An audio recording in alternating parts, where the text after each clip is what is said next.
Church History to the 5th Century. Publisher, Geo. Morrish, republished by Irving Risch, host of Down to Earth but Heavenly Minded podcast. Persecution and Profession. Being Sketches of Early Church History to the Close of the 5th Century. Chapter 3. Further Persecutions. One of the leading features of the early history of the Church is, as we have seen, persecution. It commenced under Nero. After him, as emperor succeeded emperor, some were mild in their treatment of the Christians and others were the reverse. A good deal, too, depended upon the proconsuls, see note, and the magistrates. Some of these avoided persecution, as far as they could with safety to themselves, while others went as far as their power extended in rooting out the hated disciples of Christ. Note. Those who acted for the consuls, they ruled over provinces. End of note. Even Gibbon, the historian, shows how unjust the heathen were in accusing the Christians of any and everything that might happen, if the empire had been afflicted by any recent calamity, by a plague, a famine, or an unsuccessful war. If the Tiber had, or if the Nile had not risen beyond its banks, if the earth had shaken, or if the temperate order of the season had been interrupted. The superstitious pagans were convinced that the crimes and the impiety of the Christians, who were spared by the excessive lenity of the government, had at length provoked the divine justice. Still the number of Christians rapidly increased. Our Lord had said he would build his church, against which the gates of hell should not prevail, Matthew chapter 16 verse 18, and though Satan had stirred up his servants to fight against that church, it still grew in numbers and spread itself far and wide.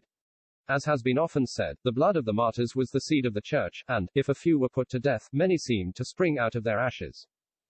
Letters written at the time of an event are always valuable evidence. Persons looking back after a long course of years are apt to view things differently from what they really were. Now there is an interesting letter written by the younger Pliny, proconsul of Pontus and Bithynia, to the Emperor Trajan, and the emperor's reply, which will throw light upon these persecutions. The following is the method I have pursued, wrote Pliny, with regard to such as have been brought before me as Christians. I have asked them whether they were really Christians. On their confessing that they were, I have questioned them a second and a third time, threatening them with punishment, and on their persevering in the confession, I have commanded them to be led forth. Not doubting but that inflexible obstinacy ought to be punished. Nothing can compel those who are really Christians to adore thy image with incense, or to call on the gods, or to curse Christ. This is the sum of their error. They are accustomed to assemble on a stated day before light, to sing a hymn to Christ among themselves by turns, and to bind themselves by an oath to commit no wickedness, neither fraud, nor robbery, nor adultery. And they never violate faith. These things having been done, it is their custom to depart, and assemble again to take meat, but promiscuously and without offense. Many persons of all ages, of all orders, and of either sex even, are placed in peril, for the contagion of this superstition has invaded not only the towns, but even the villages and fields. It is sufficiently evident, indeed, that our temples are almost deserted, that our sacred rites have been for a long time interrupted, and that there is rarely to be found a purchaser of the victims. To this the Emperor Trajan replied, "You have done perfectly right, my dear Pliny, in your proceedings against the Christians who have been brought before you. It being impossible to establish any regular or general form in affairs of this kind, no search should be made after them, but if they are accused and convicted, they must be punished.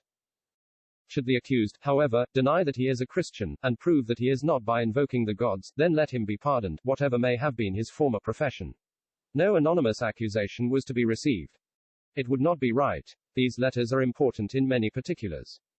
Notice, in the first place, that Pliny says that refusing to adore the image of the emperor, which image was set up to be worshipped, and to call on the heathen gods, and to refuse to curse Christ, is the sum of their error. No evil is laid to their charge, nothing but refusing to perform acts of idolatry, and to curse the one to whom they looked for salvation. This coming from a heathen, is a strong testimony in favor of Christians of that day. Next notice that he speaks of their meetings for singing, and to take meat. This no doubt referred to their taking the Lord's Supper, with which were perhaps connected their love feasts, that were often taken before the Lord's Supper, as was the case at Corinth. 1 Corinthians 11. At this time nothing but simplicity and sincerity marked the meetings of the Christians.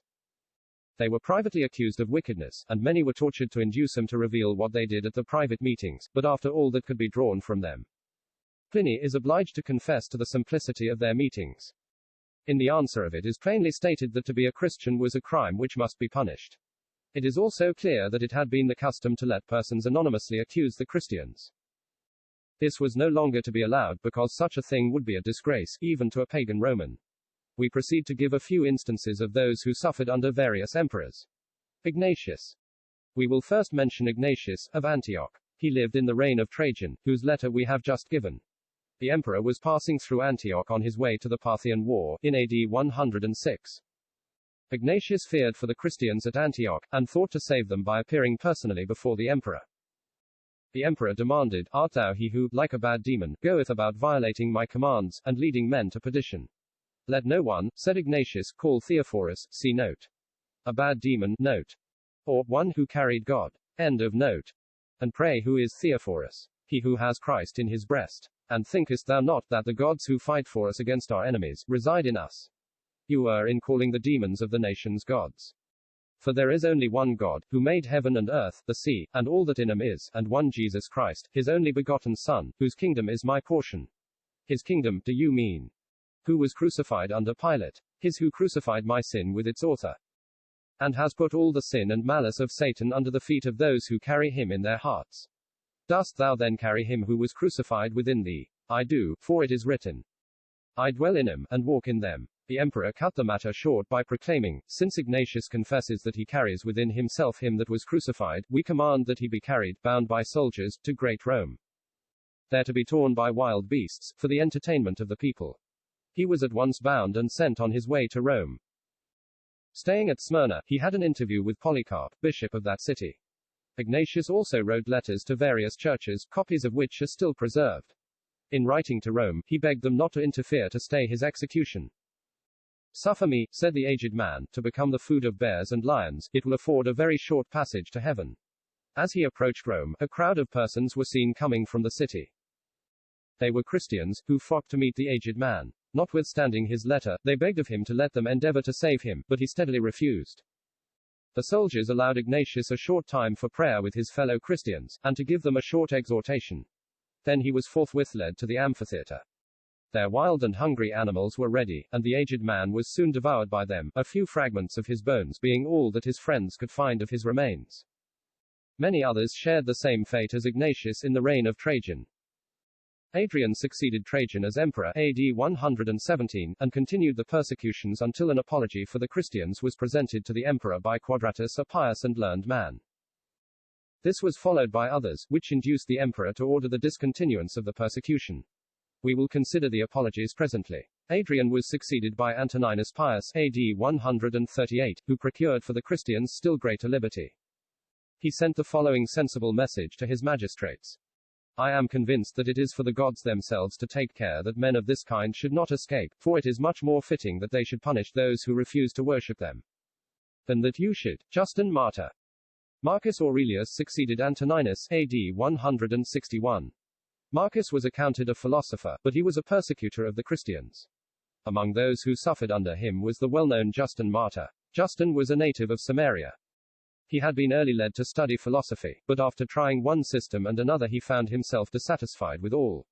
Nothing could satisfy the cravings of his active mind. He longed for something above and beyond anything he knew or felt. In this state he wandered about, lost in meditation, till one day as he strolled along the seashore, he was arrested by the venerable appearance of an old man. They entered into conversation, and Justin told the old man what he felt and his desire of finding out God. His companion told him of the uselessness of all that the philosophers could teach, and recommended him to study the Hebrew scriptures and the doctrines of Christianity, and to pray for light. For they could be understood only by the help of God and of his Son Jesus Christ.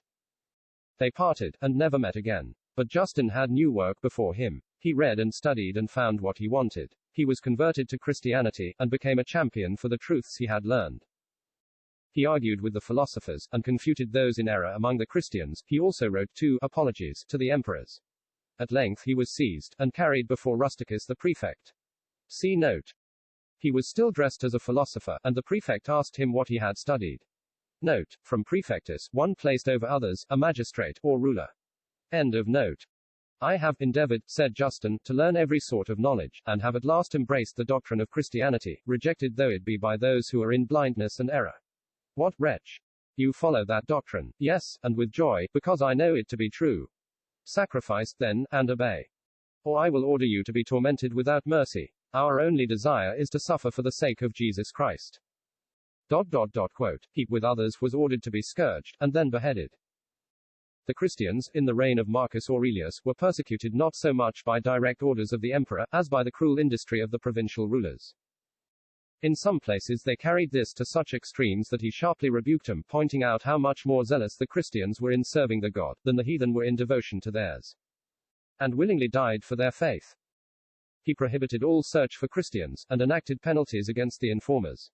But he left the laws unrepealed. Polycarp had known the Apostle John, and is said to have been appointed by him over the church of Smyrna. He might have been set apart as elder, for we know that the apostles had authority to appoint such in the churches. Titus chapter 1 verse 5. Irenaeus, writing of Polycarp, says, I have yet present in my mind the gravity of his demeanor, the majesty of his countenance, the purity of his life, and the holiness of the exhortations with which he fed his flock. I almost think that I can still hear him relating how he had conversed with Saint John and many others who had seen Jesus Christ, and repeating the words he had received from their lips, and the accounts they had given him of the Saviour's miracles and doctrines, while his zeal for the purity of the faith was such that when any error was advocated in his presence, he was wont to close his ears and to retire, exclaiming, Merciful Lord, for what times hast thou reserved me? On persecution breaking out, Polycarp was induced to retire to a small country house, a short distance from Smyrna. But one of his attendants being put to the torture told where Polycarp was. When the soldiers arrived to arrest him, he had retired to bed, but he at once arose, and ordered provisions to be provided for the officers. Then he asked for an hour for prayer, but which extended to 2. He was now placed on an ass, on account of his age, and conveyed to the city. He was met by a magistrate who knew him, and was invited by him into his carriage. Here Polycarp was exhorted to acknowledge the gods, but on his steadily refusing, he was pushed out of the carriage, and was hurt by the fall. When before the proconsul, he was pitied on account of his great age, and was exhorted to give way. Swear, and I will release you, curse Christ. 86 years, replied Polycarp, have I served him and he has never injured me. How can I blaspheme him to whom I owe my salvation? The proconsul, finding he could not shake the resolution of the accused, declared that Polycarp acknowledged himself to be a Christian. The multitude thereupon called for his death, naming at first the wild beasts, but as it was not the season for the public games, they cried out for him to be burnt. To this the proconsul consented. The multitude, among whom were many Jews, says the historian, hastened to collect the fuel, and stake and pile were soon prepared. As they were about to nail him to the stake, he assured them that it was unnecessary. He who enabled him to endure the fire would enable him to stand firm. He spent his remaining moments in prayer. On his saying, Amen, the pile was ignited, and the flames rose rapidly, but, strange to say, the flames formed a sort of curve around him, his body having the appearance of shining gold and silver, while a sweet smell as of perfume filled the air. This being witnessed by the heathen, they called for him to be killed. He was put to death by the sword, and his blood running in streams put out the fire and left his body unburnt. But lest any superstitious use should be made of his body, it was consumed, only a few charred bones remained. Though the above account sounds strange to our ears, it is thus given in the epistle from the church of Smyrna, by those who witnessed his death, an epistle which is generally considered to be genuine. See note. It is given by Eusebius, and is entitled, The Church of God at Smyrna, to that of Philomelius and to all parts of the Holy Universal Church. End of note. The persecution continued under the reign of the Emperor Marcus, until the following circumstance stayed his hand. The emperor was engaged in war with a people called Quadi, belonging to a portion of Germany, when he found his army placed in a position of great peril, and suffering at the same time from extreme thirst. Many Christians in one of the legions fell on their knees and cried to God for relief. Soon after, a storm of hail and rain beat in the faces of the enemy, and also supplied the fainting army with a means of quenching their thirst. Victory was on the side of the Romans. The Christians believed it was in answer to their prayers, while the heathen thought it was the gods who had favored them. The emperor, however, at that time slackened the persecution, though it was renewed afterwards. See note. Tertullian attributes the leniency of the emperor to the marked answer to the prayer of the Christians. But this is disputed by others, for there were pictures representing the emperor in the attitude of prayer to the gods, and soldiers catching the rain in their helmets. A medal also represents Jupiter launching his thunderbolts against the barbarians. There seems therefore to be evidence that some such event actually took place, and Eusebius says the above account is given by several writers worthy of credit. End of note. Blandina. Christianity had spread everywhere under the control of the Romans, and about this time persecution broke out in Lyons and Vienna. Here the heathen were determined enemies of the Christians, treating them with great cruelty and dragging them before the magistrates. A notable instance of fortitude was Blandina, a female slave. She was tortured from morning to night, to make her confess to the evil practices of which Christians were accused. But no cry could they wring from the noble sufferer but, "I am a Christian, and no evil is done amongst us." Those who tormented her were obliged to confess their astonishment at her fortitude. She was eventually put into a net and thrown to a wild bull, and thus received martyrdom.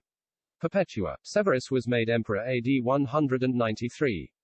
He is said to have been not unfavorable to the Christians, but was unable to repress the anger of the people. Certain it is that persecution reigned.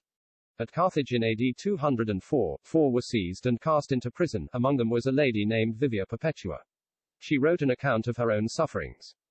To add to her trials, her father, who fondly loved her, came again and again to her prison and entreated her to save herself by calling on the gods, but through the power of God she remained firm. Perpetua had an infant at her breast, which was a source of comfort to her in prison, but nothing touched the hearts of her persecutors.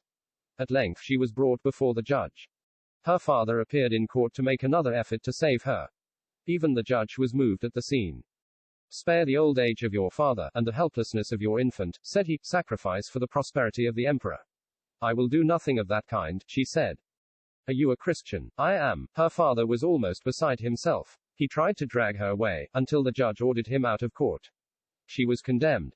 The night before she and her companions suffered, they had a love feast in the prison, at which some other Christians were allowed to be present. On the following day they were led to the amphitheater.